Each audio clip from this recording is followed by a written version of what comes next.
Assalamualaikum warahmatullahi wabarakatuh. Di sini kami kelompok 4 akan melakukan presentasi etika profesi, yakni bertema cybercrime di Indonesia, yang dimana kami mengambil studi kasus pada serangan DDoS pada sektor pemerintahan dan perbankan. Nah, untuk daftar isi presentasinya meliputi pendahuluan, landasan teori, metode kajian, hasil dan pembahasan, dan kesimpulan, dan saran. Berikutnya, Masuk ke latar belakang dari krisis privasi di Indonesia. Yang pertama adalah kerentanan keamanan cyber. Indonesia termasuk salah satu negara dengan tingkat kerentanan tertinggi terhadap serangan cyber di Asia Tenggara. Kemajuan teknologi memicu peningkatan volume dan kompleksitas cybercrime secara signifikan. Yang kedua, ancaman serangan DDoS.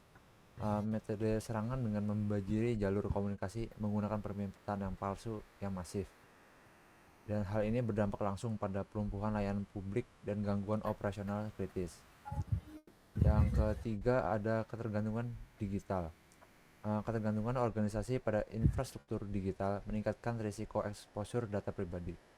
Digitalisasi layanan publik tanpa pengamanan memadai menciptakan celah bagi aktor ancaman. Lalu yang terakhir ada dari tantangan regulasi ITE. UU ITE No 11 tahun 2008 dan UU No 9 tahun 2016 telah tersedia sebagai landasan hukum utama nasional. Proses identifikasi pelanggaran masih bersifat manual, mahal, dan sulit diakses oleh masyarakat luas.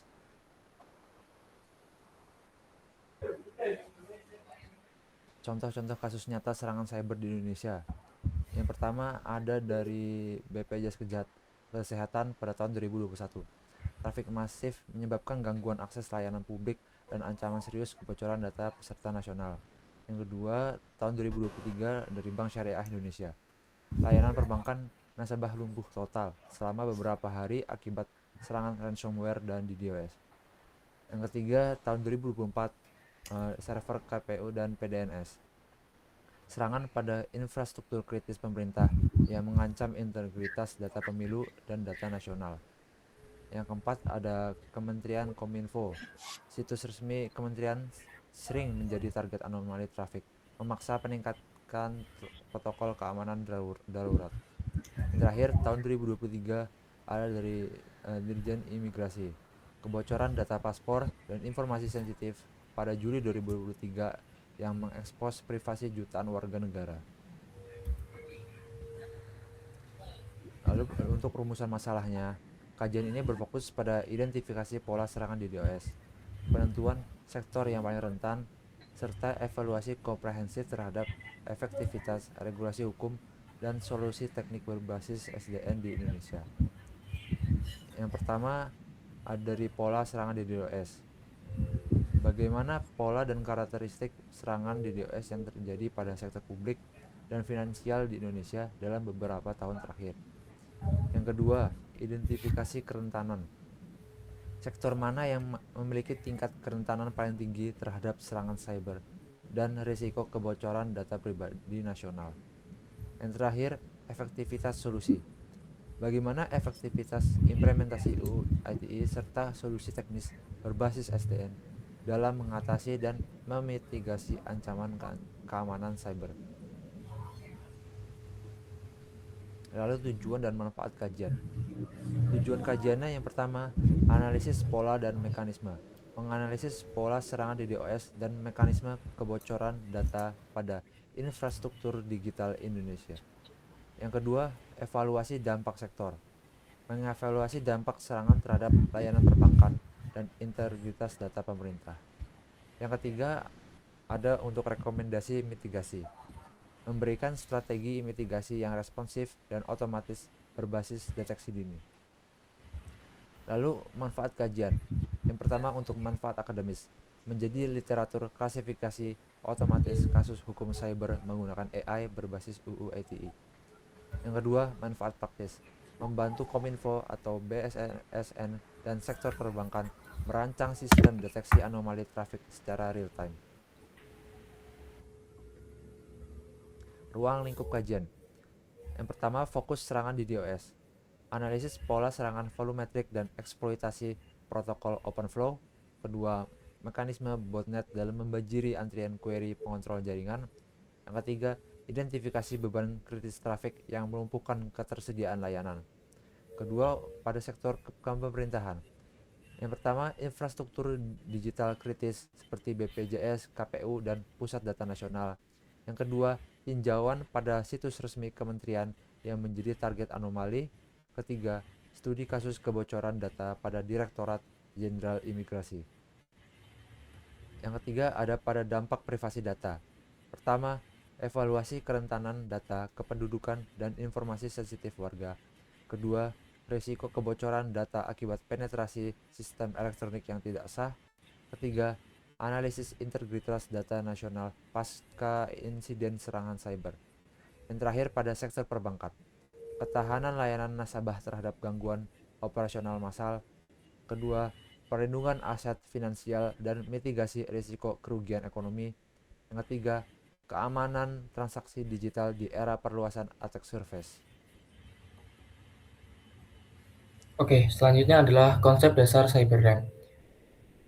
Cybercrime didefinisikan sebagai aktivitas penciptaan, distribusi, pencurian, penyalahgunaan, hingga perusakan data melalui manipulasi perangkat lunak komputer yang melanggar hukum dan etika.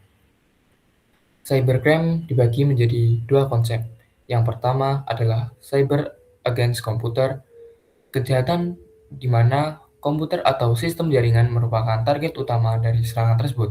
Contohnya seperti hacking, unauthorized access, serangan di DOS, dan penyebaran malware ataupun virus. Yang kedua adalah crime using computer, di mana kejahatan konvensional yang dilakukan dengan menggunakan bantuan teknologi komputer sebagai alat utama.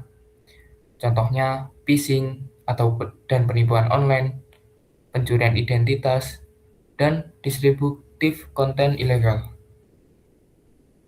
Selanjutnya adalah mekanisme serangan DDoS dan botnet, di mana konsep botnet sendiri merupakan jaringan mesin yang terkompromi melalui malware dan dikendalikan secara jarak jauh oleh botmaster untuk melumpuhkan target, dan dilakukan secara 3 step. Yang pertama adalah infeksi perangkat melalui malware atau kerentanan sistem, kemudian mengkomunikasikan melalui command dan akses kontrol server. Dan yang terakhir adalah eksekusi serangan terdistribusi secara serentak ke satu target yang sama. Kemudian adalah serangan volumetrik, membanjiri lebar pita atau bandwidth target dengan trafik masif hingga jalur komunikasi penuh dan melambat. Kemudian serangan protokol, yang dimana mengeksploitasi sumber daya tabel status seperti TCP, SDN flood untuk menghabiskan memori server atau firewall. Selanjutnya adalah menyerang application layer attack, yang menyerang fungsi spesifik aplikasi seperti HTTP yang terlihat sah namun menguras CPU server. Lanjut, peran SDN dalam pertahanan cyber. SDN sendiri sebagai Software Defined Networking, yakni terbagi menjadi dua, yakni pemisah arsitektur dan juga mekanisme mitigasi, yang dimana sebagai pemisah arsitektur, SDN merevolusi keamanan jaringan dengan memisahkan logika pengambilan keputusan dari perangkat keras fisik, yang dibagi menjadi dua cara, yakni control plane bertindak sebagai otak terpusat untuk mengelola kebijakan keamanan di seluruh jaringan. Kedua, sebagai data plane, fokus pada penerus paket data berdasarkan instruksi dari controller sehingga efisien. Lanjut pada mekanisme mitigasi.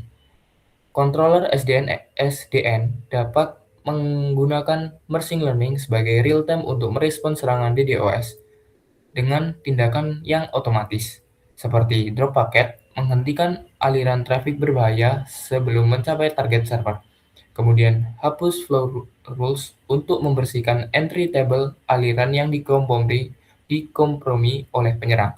Kemudian, blokir port, di mana menutup akses pada titik masuk serangan secara spesifik dan instan. Lanjut, real-time response, di mana mitigasi dilakukan dalam hitungan milidetik sehingga anomali dapat terdeteksi. Selanjutnya adalah dampak serangan pada sektor publik dan perbankan. Yang pertama adalah sektor publik dan pemerintahan, di mana kelumpuhan layanan yang menyebabkan kerusakan pada infrastruktur kritis yang menghentikan akses publik terhadap layanan dasar pemerintah. Yang kedua adalah integrasi data negara yang mengancam terhadap kerahasiaan data kependudukan dan dokumentasi dokumen strategis nasional. Kemudian, faktor manusia, di mana kerentanan utama berasal dari human error pegawai akibat rendahnya kesadaran ancaman. Selanjutnya ada sektor perbankan dan finansial. Yang pertama adalah krisis kepercayaan, kehilangan reputasi bisnis, dan degradasi kepercayaan nasabah secara masif pasca serangan. Yang kedua adalah operasional lumpuh. Contohnya pada kasus BSI tahun 2023 menunjukkan bagaimana serangan cyber dapat menghentikan seluruh kanal transaksi yang dilakukan pada bank tersebut. Yang ketiga, konsekuensi hukum. Risiko gugatan hukum perdata dari nasabah dan sanksi dari otoritas regulator keuangan. Dan juga berdasarkan data global, serangan cyber dapat pada sektor finansial mengakibatkan rata-rata kerugian sebesar 5,85 juta dolar per insiden, yang mencakup biaya pemulihan dan denda hukum. Selanjutnya, kerangka regulasi nasional dan global, di mana pada regulasi nasional telah ditetapkan pada UU ITE nomor 11 tahun 2008 dan nomor 19 2016. Landasan utama yang mengatur transaksi elektronik dan mitigasi dampak teknologi Indonesia. Kedua, pada pasal 27-30 yang mengatur larangan distributif konten ilegal, penyebaran hoax, serta penetrasi ilegal pada sistem elektronik. Yang ketiga adalah otomatisasi hukum, yakni implementasi machine learning untuk klasifikasi bukti hukum dengan akurasi mencapai 95%. Selanjutnya adalah standar global, di mana SEC dari Amerika menerbitkan pedoman ketat melalui keterbukaan risiko cyber bagi perusahaan publik untuk melindungi investor.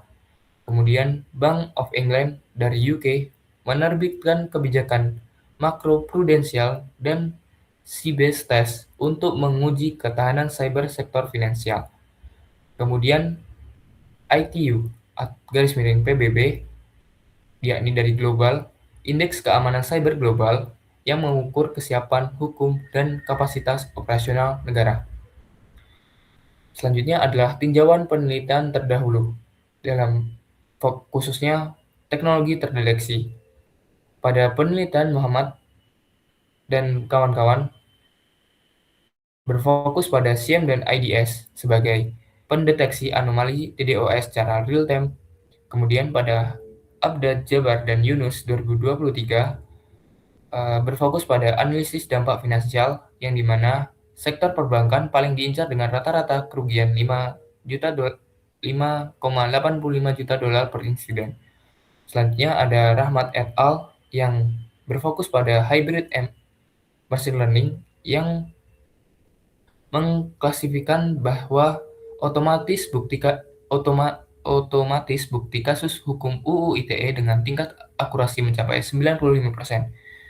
Selanjutnya ada Goel dan teman-temannya pada tahun 2024 menemukan crypto convergen yang dimana mengidentifikasi celah privasi pada deduplikasi data cloud dan solusi enkripsi yang lebih aman. Selanjutnya yakni Sulaiman 2022 yang menemukan PMT dan self-efficacy, yakni persepsi kerentanan dan kebiasaan individu sangat krusial dalam keamanan dalam data sektor pemerintahan (human error). Lanjut, tinjauan penelitian terdahulu yang berfokus pada optimasi keamanan. Yang pertama ada Mahar dan teman-teman yang berfokus pada machine learning yang mengimplementasikan protokol overflow yang menghasilkan akurasi deteksi dini sebagai serangan DDoS sebesar 99,36%. Selanjutnya ada Liu dan teman-teman yang menemukan binary gray wolf optimization yang mengungkapkan bahwa efektif mengeliminasi redundansi data di controller SDN dapat mempercepat proses deteksi otomatis secara signifikan. Selanjutnya ada Redspur dan teman-teman yang menemukan bahwa Three-Tier Defense and Adaptive Fusion, yang dimana mendeteksi anomali dalam waktu kurang dari 1 detik dan berhasil menekan tingkat kesalahan pemblokiran hingga 94%. Selanjutnya ada Ahmed et al.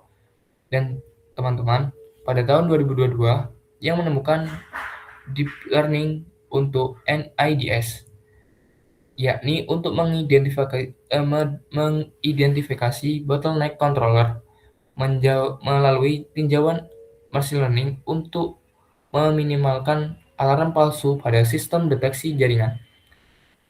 Dan yang terakhir adalah Wang dan teman-teman pada tahun 2024 yang menemukan MDDCC dan wavelet decomposition untuk eksploitasi dekomposisi wavelet untuk deteksi presisi multidimensi pada infrastruktur SDN guna menangani serangan yang kompleks.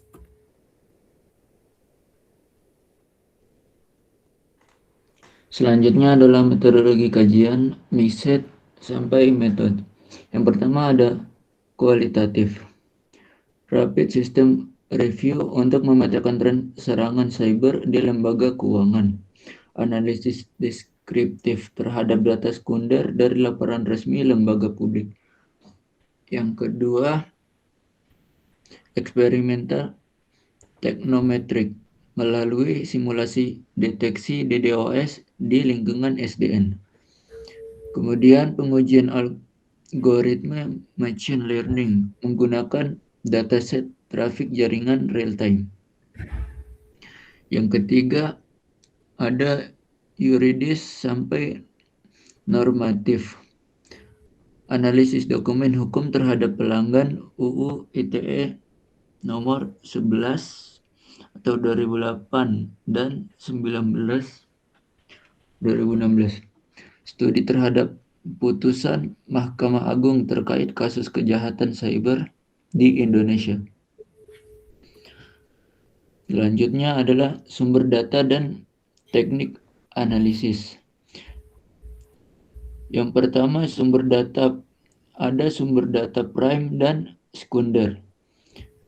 Data hukum, pertama ada data hukum Direktur Putusan Mahkamah Agung RI terkait pelanggaran pasal 27 sampai 35 UU ITE. Yang kedua data teknis, dataset publik internasional seperti CSE, CIC, IDS 2018 dan INSDN untuk trafik cyber.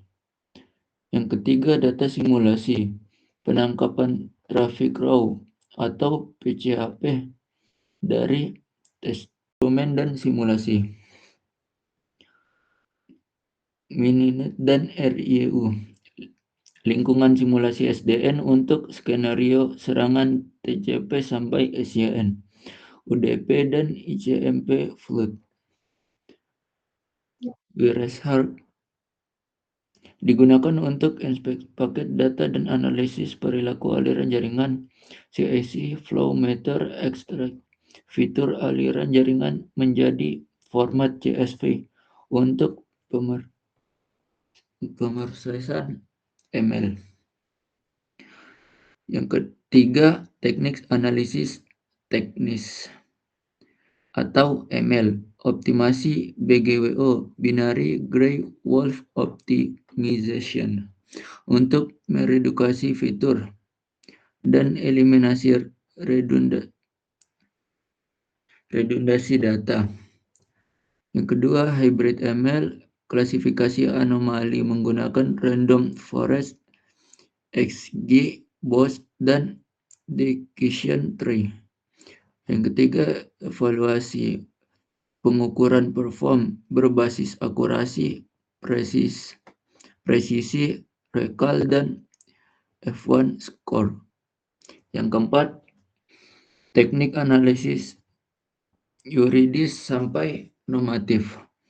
Yang pertama ada text meaning, pre-processing dokumen atau cleaning, stemming, tokenization dari putusan pengadilan.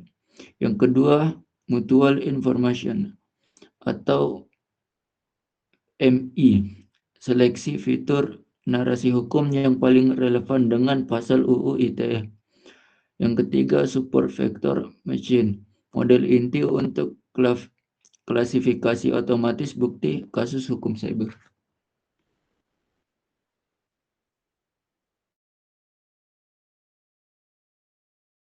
Kemudian untuk selanjutnya ada ke bab 4 yaitu pembahasan mengenai serangan DDoS di Indonesia. Pertama, dari pola serangan DDoS umumnya dilakukan dengan cara membanjiri trafik ke server hingga layanan tidak bisa diakses seperti yang terjadi pada kasus BPJS dan KPU. Cara teknis serangan ini sering menargetkan bagian controller dalam jaringan sehingga ketika bagian ini terganggu, seluruh sistem bisa ikut lumpuh. Bahkan beban sekitar 300 paket per detik saja sudah cukup untuk menurunkan performa server. Kemudian selanjutnya pada sektor pemerintah. Next. Dari sektor pemerintah, rentangan terbesar berasal dari faktor manusia seperti kurangnya kesadaran, keamanan. Selain itu, penggunaan sistem cloud yang belum optimal dengan adanya ketergantungan pada satu sistem pusat juga meningkatkan risiko serangan. Pada sektor perbankan, dampaknya lebih besar karena berkaitan dengan kerugian finansial. Rata-rata kerugian bisa mencapai lebih dari 5 juta dolar. Serangan DDoS juga sering digunakan sebagai pengalihan untuk serangan lain seperti pencurian data atau ransomware. Next. Dan tantangan interpretasi manual atau UIT hukum ada ini. Dari sini hukum Indonesia sudah memiliki UU ITE. Namun implementasi masih kurang optimal karena prosesnya masih manual. Oleh karena itu, mulai dikembangkan sistem berbasis machine learning untuk membantu deteksi secara optimis. Untuk mitigasi saat ini digunakan pendekatan berbasis SDN dan machine learning yang mampu mendeteksi serangan dengan akurasi tinggi, bahkan mendekati 99%. Next. Jika dibandingkan dengan negara lain, Indonesia masih perlu meningkatkan kesadaran keamanan dan adopsi teknologi agar dapat menghadapi serangan yang semakin kompleks. Next. Lalu yang terakhir untuk kesimpulan dan sarannya. Kesimpulan kajiannya adalah masih banyak penyebab darurat privasi yang perlu diselesaikan. Kedua, faktor dari manusia dan sektor kritis itu sendiri. Yang ketiga, solusi dan SDN ML terpadu terbukti sangat efektif dengan akurasi deteksi dini mencapai 99%. Yang terakhir adalah membangun kepercayaan antar banyak pihak sehingga melalui fitur keamanan yang terlihat langsung oleh pengguna guna membangun kepercayaan berbasis proses. Next. Lalu rekomendasi dan saran strategis. Yang pertama untuk pemerintah dan regulator. Yang pertama harus memperkuat UU PDP, audit keamanan wajib, dan adopsi machine learning. Kedua untuk pelaku industri, menerapkan privasi by design, beralih ke solusi SDN. Ketiga, implementasi hybrid ML. Keempat, fitur keamanan terlihat pengguna, notifikasi real time, dan multifactor authentication. Yang terakhir kepada masyarakat dan pengguna, meningkatkan literasi digital, memahami bahwa perlindungan data adalah tanggung jawab pribadi yang proaktif, kelola kata sandi dengan entropi tinggi, serta kesadaran akan ancaman privasi mendorong perilaku proteksi data secara mandiri. Next. Mungkin sekian presentasi dari kelompok 4. Mohon maaf bila ada kesalahan. Terima kasih. Wassalamualaikum warahmatullahi wabarakatuh.